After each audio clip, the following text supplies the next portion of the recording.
सभी को मेरा प्रणाम। आज मैं आप सबको ये बताती हूँ कि थल सेना, वायु सेना, नभ सेना की वीर गाथा बताते हुए मैं गर्वित महसूस करती हूँ। विजय ऑपरेशन, सफेद सागर ऑपरेशन, ऑपरेशन तलवार द्वारा किस प्रकार पाकिस्तान को धूल चटाई गई, वो बताते हुए आज मैं कारगिल दिवस मना रही हूँ। 21 फरवरी 1999 को भारत के भूतपूर्व प्रधानमंत्री अटल बिहारी वाजपेयी जी ने दिल्ली से लाहौर तक बस यात्रा की शुरुआत की और बदले में पाकिस्तान ने 21 तोपों की सलामी दी। परंतु ये एक भेड़िया चाल थी। एक तरफ दोस्ती का हाथ बढ़ाते हुए पीठ पर खंजर भोंकने का काम किया, जबकि लाहौर का समझौता हुआ, परंतु उसको दरकिनार करते हुए कारगिल की ओर बुरी नजर रखकर अंतर्राष्ट्रीय सीमाओं का उल्लंघन किया और पूरे विश्व में पड़ोसी देश ने अपना मुंह काला किया। ये हकीकत है कि हमारे फौजी जब तक सीमा पर है तब तक परिंदा भी पर नहीं मार सकता, और हर एक फौजी ये मानता है कि सरहद पर वो फौजी अपना वादा निभा रहा है, वो धरती माँ की मोहब्बत का कर्ज चुका रहा है। तो मैं आप सबसे ये बार बार कहती हूँ कि आप शांति से अपने घर पर रह सकते हैं जब तक भारतीय सेना सीमा पर तैनात है। तो मई 1999 को जो तोपें सलामी देती है, वही तोपें बराबर 3 महीने बाद हिंदुस्तानी फौजियों पर बरसती है। लेकिन भारत के वीर सपूत ईंट का जवाब पत्थर से देना जानते हैं, और आज ही के दिन उन पाकिस्तानी फौजियों को मुंह तोड़ जवाब दिया गया। वो मुशर्रफ हो या जावेद हसन, उनके द्वारा कितनी भी घिनौनी सोच से बनाए गए व्यूह चक्र को भारतीय सेना द्वारा नस्तानाबूद किया गया। ये दो लोग ऑपरेशन अलभद्र के नाम से धोखाधड़ी से हिंदुस्तान में घुसपैठ करने की नाकाम कोशिश की। तो वास्तविकता में सितंबर अक्टूबर के महीने के दौरान -30 डिग्री का तापमान होने पर हमेशा हिंदुस्तानी सेना और पाकिस्तानी सेना अपने अपने बंकरों में चले जाते थे और वापस लौटकर मई जून में आते थे। लेकिन मई 1999 में पाकिस्तानी अपने बंकरों से वापस नहीं लौटे, और बुरी नीयत के साथ जब हिंदुस्तानी सेना अपने बंकरों से लौटी तो उन्होंने चोरी से उन बंकरों में घुसपैठ की और वो कारगिल डिस्ट्रिक्ट के चारों तरफ फैल गए। नेशनल हाईवे 1A को 3 हिस्सों में तोड़कर कश्मीर में हुड़दंग मचाने की कोशिश की। लेकिन कहते हैं ना कि मुद्दाई लाख बुराई चाहे तो क्या होता है, वही होता है जो मंजूरे खुदा होता है।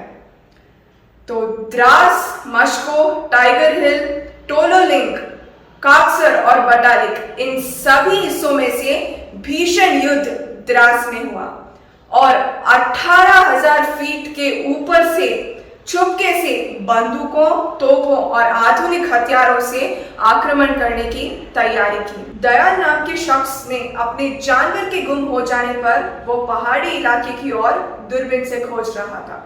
तब कुछ पाकिस्तानी उन बंकरों में घुसपैठ करने की कोशिश कर रहे थे। तो 2 मई को वो भारतीय दौड़कर आते हिंदुस्तानी सेना को बताता है, और जब सेना के 5 लोग पहाड़ी की ओर जाते हैं तो ऊपर से घातक हमला होता है, जिसमें हमारे भारतीय फौजी शहीद हो जाते हैं।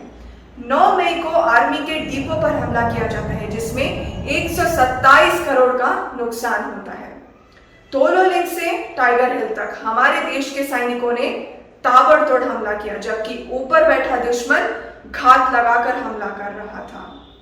लेकिन हिंदुस्तानी फौज का हौसला बुलंद था।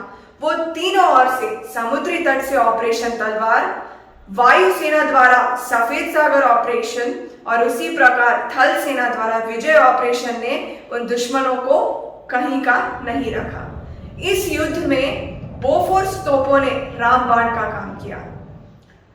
27 मई को MiG-26 विमान के पायलट नचिकेता तकनीकी खराबी के कारण वो पैराशूट से कूद जाते हैं। दुश्मनों के घिरे होने पर भी अटल बिहारी वाजपेयी जी उन्हें अपना अंतर्राष्ट्रीय दबाव बनाकर उन्हें वापस लाते हैं। लेकिन MiG-21 विमान के पायलट अजय अहलुवालिया शहीद हो जाते हैं। 24 जून को एक Bharatiya Yuva pilot Pakistan base camp को उड़ाने वाला था, परंतु AK सिन्हा जो कि सीनियर पायलट थे, उन्होंने उस युवा पायलट से कहा कि आप किस क्षेत्र में हो, तो उस युवा पायलट ने कहा कि मैं पाकिस्तान के भीतर हूं। तभी AK सिन्हा ने आदेश दिया कि अंतर्राष्ट्रीय नियमों का उल्लंघन होगा, आप वापस लौटकर भारतीय सीमा पर आ जाएं। तो ये हमारी भारतीय सेना का अनुशासन था, वरना उसी दिन उसी बेस कैंप में मुशर्रफ और नवाज शरीफ मारे जाते। जब पाकिस्तानी फौजी जो मारे गए, कम से कम पाकिस्तान ने उन्हें स्वीकार तक नहीं किया, अतः हमारे फौजियों ने उन्हें सम्मान पूर्वक दफनाया।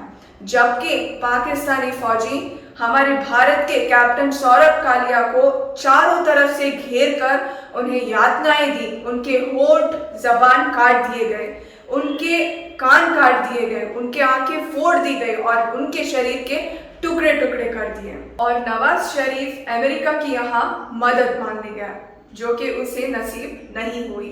और सऊदी के राजा ने भी ये हिदायत दी कि गलत काम ना हो।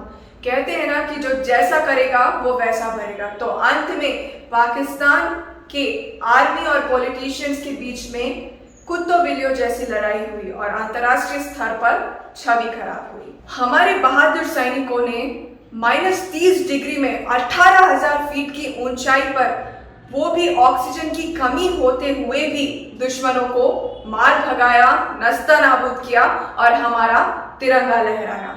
तो आज का दिन उन फौजी भाइयों को, उन वीर सिपाहियों को जिन्होंने शहादत दी, जिन्होंने शेरनी का दूध पीकर धरती माँ की रक्षा की, उन फौजियों को और पूरे भारत के सैनिकों को मैं विजय दिवस की हार्दिक शुभकामनाएं देती हूँ। जय हिंद, भारत माता की जय।